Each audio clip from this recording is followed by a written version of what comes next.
Et salut à tous et bienvenue dans RC Model 89. Aujourd'hui vidéo. Donc pour ceux qui ont regardé c'est-à-dire l'épisode 1 jusqu'à la suite des épisodes sur la TY45 but, un 15e, donc un grand merci. Aujourd'hui je vais parler de la TY45, mais pas seulement que de la TY45. J'ai eu des petits problèmes ces derniers temps. Si je ne dis pas de bêtises, je crois que je m'apprêtais à tourner l'épisode 5, un truc comme ça. De toute façon, il y aura une légende pour me corriger. Voilà. Et en tournant ce fameux épisode, il m'arrivait un truc. Disons que j'ai eu un souci avec le vérin. Alors, pas n'importe quel vérin, mais le vérin du balancier. Donc, c'est-à-dire le vérin qui pousse le godet. Et en gros, j'ai forcé le filetage d'ici. Donc en fait ça c'est la partie donc ça c'est là ce que je détiens dans les mains, c'est la partie qui est là, hein, qui est ici, et qui vient se rétracter. Et là dans les mains j'ai la partie défectueuse de la poquelin. Donc en gros il faut imaginer qu'ici c'est un simple tube et le filetage il est uniquement ici. Voilà, c'est à dire que de l'autre côté vous n'avez rien. Vous n'avez rien, vous avez que du tube. Voilà. Et il se peut que j'ai forcé le filetage qui est là. Donc si vous voulez, je l'ai tellement forcé que le filetage, vous pouvez l'enfoncer à la main, il passe. Voilà, sans que vous tournez, il passe. Donc là déjà quand vous voyez ça, c'est que j'ai bien forcé. Et donc en gros, je fais cette vidéo pour vous dire les défauts de ce vérin. Mais en même temps, je vais vous annoncer quelque chose qui est en rapport avec la conception de ma pelle. Je n'ai pas mis de fin de course. Voilà. Donc le problème vient principalement de ça. Quand vous achetez ces vérins-là, donc c'est-à-dire les vérins Wina 580, et que vous ne mettez pas de fin de course, et vous pouvez soit forcer le moteur, donc l'endommager, voilà, ou forcer ça. Voilà. Mais sinon, en aucun cas, je n'ai pas forcé les pignons sur ce modèle parce que les pignons, ils sont relativement très costauds. C'est un métal très bien étendu. Disons que c'est de l'acier, je crois, qu'ils ont pris. Ils n'ont pas pris de laiton, hein. Ils sont restés sur de l'acier. Donc là-dessus, je n'ai aucun truc à redire là-dessus. Aucune remarque à redire là-dessus, mais par contre, pour ma part, faites très attention quand vous utilisez ce genre de vérin, mettez des fins de course. Voilà, mettez des fins de course. Bon, moi, ça y est, j'ai résolu le problème. Là, j'ai remplacé la pièce défectueuse par une autre, vu que j'en avais en stock. J'attends que la voiture passe, voilà. Donc, j'en avais en stock, donc j'ai pu intervertir la pièce. Au début j'ai eu peur parce que je croyais que ça venait des pignons, mais en fin de compte non. Quand j'ai regardé le gearbox, il était encore bon, donc là-dessus il n'y a pas de problème. Pour ceux qui achètent ces vérins sur Magom, parce que moi pour ceux qui sont très attentifs à ma série, si vous regardez bien sur le châssis, il y a l'inscription Magom, il y a la plaque dessus, il y a la plaque, c'est à l'arrière du châssis, voilà. Côté stabilisateur, on aperçoit la plaque qui est en jaune et noir. Et en gros, moi voilà, je commande mes vérins sur ce site. C'est un site espagnol, voilà, et qui sont basés sur le TP, RC. Ils font des dumpers, ils font des excavatrices, ils font des loaders, donc des chargeurs. Ils font même des mini tombereaux, j'ai cru voir. Et là, la nouveauté exclusive de cette année, c'est la Wina. Voilà, la Wina 580. Donc quand j'ai vu ça, j'ai pas hésité, j'ai acheté les vérins.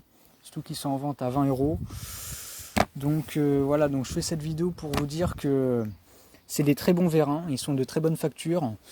Mais faut faire très attention parce que si vous n'utilisez pas de fin de course, ils lâchent. Voilà, ils lâchent. Donc j'ai vu qu'ils vendaient des fins de course, donc en plus ils sont pas vraiment chers parce qu'ils sont à une dizaine d'euros, je crois. Ouais, ils sont en vente à une dizaine d'euros les fins de course, donc ils sont pas très chers. J'aurais pu passer à côté, mais Le problème c'est que ma pelle, même si je mettais les fins de course, je ne pourrais même pas les mettre, parce que si je les mets, je vais être obligé de changer la radiocommande, parce que la radiocommande, entre temps, je ne sais pas si je vous l'ai dit, mais j'ai eu des problèmes. J'ai été obligé d'intervertir 2 télécommandes à part. Donc pourquoi j'ai fait ça? Parce qu'en fait j'avais pour but de mettre la FSI 6 donc pour faire fonctionner tout le lot. Sauf que le problème, je me suis rendu compte qu'il manquait 2 canaux, parce qu'il faut savoir que la FSI 6 fonctionne avec 6 canaux, et il m'en manquait 2. Et d'où viennent ces 2 canaux en rab? Et si vous prenez bien en compte la translation complète de la machine, et vu qu'il y a les 2 stabilisateurs, et il y a ça en plus. Voilà. Donc là, ça m'a freiné jusqu'à là. Et puis pour conclure la chose, j'ai cramé 2 varios. Donc vous allez tout de suite comprendre pourquoi. Disons que ces 2 varios étaient branchés ensemble. Donc c'est les 2 petits ESC rouge et bleu marine qui vont de 10 à 30 ampères maximum. Ils sont en sortie JST. Et WPL c'est aussi engagé là-dedans. Mais moi j'ai pas pris la version de WPL, parce que bon, malgré que c'est les mêmes, moi j'ai pris autre. Et moi je crois que j'ai pris en 10 ou 20 ampères maximum. Et le problème c'est que j'avais fait un court-jus dessus. Donc si vous voulez, en gros, vu que le gearbox de la flèche était côte à côte avec la couronne de la translation de la tourelle, qui est en alu CNC, et au bout d'un moment, quand je l'ai mis en prototype, disons que l'un des bornes a touché la translation de la tourelle. Voilà, donc ça fait un court-jus à ce niveau-là, et ça m'a coûté 2 ESC. Donc du coup, pourquoi 2 ESC? Parce qu'en fait, j'ai neutralisé un plus dans l'un des deux, vu qu'on ne peut pas alimenter 2 fois un récepteur. Donc dans les 2 ESC que j'ai cramés, qui étaient reliés ensemble, il y en avait un qui avait qu'un plus. L'autre, le plus a été neutralisé. Donc du coup, j'avais plus que le fil signal et puis le moins. Voilà. Le plus, lui, il a été enlevé. Mais voilà. Donc c'est pour ça du coup que j'ai trouvé cette idée de secours, on va dire, en utilisant ces 2 télécommandes. Voilà. Disons que les 2 petites télécommandes que vous voyez côte à côte de chaque côté de la FSI 6, ces télécommandes-là, en gros, c'est des simples télécommandes banales. Dans les 2 télécommandes, il y en a une qui était du Nico vaporiseur amphibie et l'autre du tracteur classe Action 850 1/16e. Donc ces 2 télécommandes là, en gros, ils sont repris pas sur un ESC et ni sur un récepteur, mais sur un circuit 2 en 1. Voilà. Mais les 2, en gros, ils sont alimentés en direct avec le FSI A6B. Voilà. Parce que moi j'utilise le FSI A6B qui est bindé à la FSI 6. Et donc du coup, les 2 circuits 2 en 1, que ça soit du classe en question ou du vaporiseur amphibie de chez Nico, qui est un amphibie, donc qui passe sur l'eau, si vous le connaissez très bien, il y aura une photo qui s'affiche là. Et en gros, ils sont repris sur la même alime. Voilà. Ils sont repris sur la même alime. Donc voilà. Donc sinon jusqu'à ce jour il fonctionnait très très bien. Le vérin encaissait largement le circuit 2 en 1 du vaporiseur amphibie. Il n'y a pas de souci. En sachant que c'est ces moteurs là. Voilà.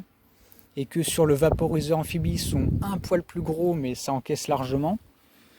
Mais voilà. Si vous forcez trop sans fin de course, forcément ça pose problème. Donc pour revenir au fait de pourquoi je ne peux pas mettre de fin de course avec la technologie actuelle de ma pelle, si je suis forcé de mettre des fins de course d'origine WINA, je vais être obligé de changer de télécommande. Voilà. Donc en gros, je vais être obligé de reprendre la même télécommande que la WINA. Voilà. C'est-à-dire la jaune avec le écran LCD, qui ressemble vite fait à une PlayStation, enfin une manette de PlayStation, quoi. Voilà. Donc voilà. Donc je vais pas faire trop long, c'était juste pour vous dire ce qui se passe, voilà. Donc sinon je vais quand même essayer de vous faire les épisodes suivants, hein, malgré que j'ai résolu le problème de la pièce en question. Et puis bah sur ce, passez un très bel été. Là bon, j'ai décidé de faire cette petite vidéo en plein air, voilà, pour un peu changer. Donc sur ce les amis, bah portez-vous bien, passez un très bel été, amusez-vous comme un dingue, restez RC si vous pouvez. Et sur ce, bye bye, allez.